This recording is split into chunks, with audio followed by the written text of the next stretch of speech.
Hello बच्चों, welcome my channel. तो आज की क्लास में हम लोग एक स्टोरी पढ़ने जा रहे हैं जो कि हिंदी में कहानी है क्लास थर्ड की। ये कहानी बहुत ही अच्छी है, तो इस कहानी के माध्यम से आप लोग हिंदी पढ़ना, मात्राएं को पढ़ना और मतलब आप हिंदी पढ़ना लिखना भी सीख सकते हो। तो इस कहानी का नाम है, ये लेसन 4 है और कहानी का नाम है एक भूत। आप लोग देख सकते हो सांप बना हुआ है, कुआं बना हुआ है। तो इस कहानी के अंदर है क्या, हम उसको जानेंगे। लेकिन इस कहानी को मैं नहीं पढ़ूंगी, मेरी एक स्टूडेंट है, वो पढ़ के सुनाएगी ताकि आप लोगों को पता रहेगा कि कैसे हिंदी की किताब को पढ़ते हैं। ठीक है, और जहाँ पे गलती होगा वहां पे मैं उनको बताऊंगी। चलिए, इनके साथ साथ आप भी सीखने की कोशिश करिए। हाँ, चलो एक स्टार्ट करते हैं, पढ़ना स्टार्ट करो। जंगल में एक कुआं था।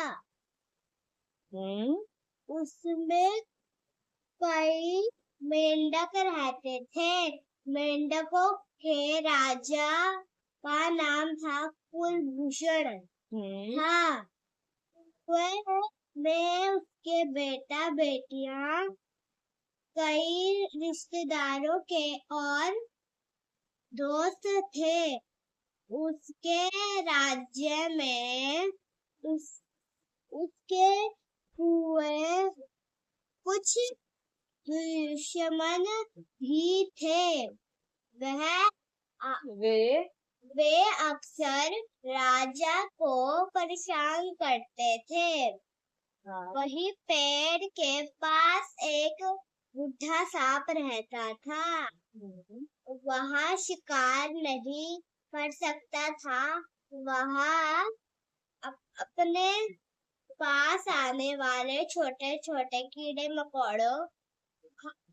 मकोड़े खाकर गुजारा करता था। धीरे धीरे वह बहुत कमजोर हो गया। एक दिन राजा कुलभूषण कुएं से बाहर निकला। उसने बुढ़े सांप को देखा। उसे एक उपाय सूझा। उसने सांप से कहा, मैं एक जगह बना बताऊं जहां तुम्हें मेंढक खाने को मिल सकता है। सांप को अपने कानों पर विश्वास नहीं हुआ। उसने कहा, तुम भी तो मेंढक हो, मुझे मेंढक क्यों खिलाओगे क्यों खिलाओगे खिलाओगे? क्यों खिलाओगे? एक मिनट। हम्म। कुलभूषण ने कहा, तुम वहाँ मेरे कुछ दुश्मन हैं। तुम उन्हें खाकर तुम आराम आराम से जीवन बिता सकते हो।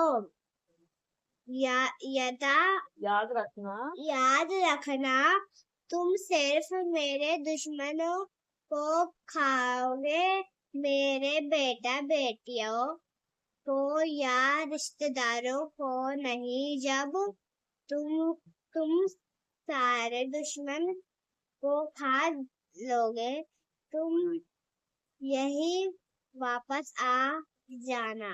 बोलो, मंजूर है?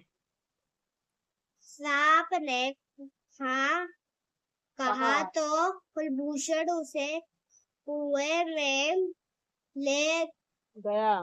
सांप ने एक एक करके कुलभूषण के सारे दुश्मनों को खा लिया। राजा कुलभूषण बहुत खुश था। सांप भी अब मोटा ताजा हो गया था।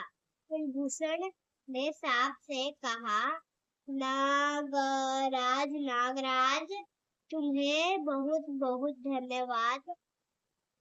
अब तुम वापस चले जाओ। सांप ने हाँ कहा, लेकिन वहां गया नहीं। दूसरे दिन सांप ने राजा के एक बेटे को खा लिया। राजा बहुत दुखी हुआ। उसने सांप से कहा, उस जगह पर तुम अब दूसरा सांप आ गया होगा। मैं वापस कैसे जाऊं?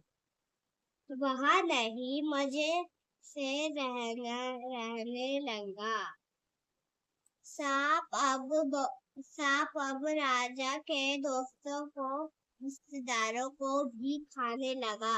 राजा कुलभूषण सांप से पूछा, तुम एक दिन हम सबको खा लोगे, तुम फिर क्या करोगे? सांप ने कहा, हाँ, इतने दिन आराम से खाना मिला, तब फिर से भूखा रहना पड़ेगा। राजा ने कहा, तुम मेरे बात मानो, दूसरे कुएं में मेरी बहुत से रिश्तेदार हैं। मैं उन सबको लेकर यहाँ आ जाता हूँ। इस तरह तुम्हें भी भूखा नहीं रहना पड़ेगा। भूखा नहीं रहना पड़ेगा। सांप बोला, ठीक है, जाओ, सबको लेकर आओ। जल्दी आना। रात हो जब सांप सो गया तो मेंढक राजा ने बचे हुए सभी मेंढकों को चुपचाप कुएं में बाहर निकाला। सारे मेंढक जान बचाकर वहां से भागे। राजा कुलभूषण मन हुआ छोड़कर पड़ता। कहाँ पे हो? पड़ता। हाँ, न वह सांप को लाता न कुआं छोड़ना पड़ता। इस कहानी से क्या सीख मिलती है कि हमें किसी का बुरा नहीं चाहना चाहिए। अगर हम दूसरे का बुरा चाहेंगे ना तो हमें भी उसको भुगतना पड़ेगा। ठीक है, तो बाय बाय। आप लोगों को ये स्टोरी कैसी लगी कमेंट में करके बताइएगा और मेरे चैनल को सब्सक्राइब कर दीजिएगा। बाय बाय, मिलते हैं नेक्स्ट वीडियो में।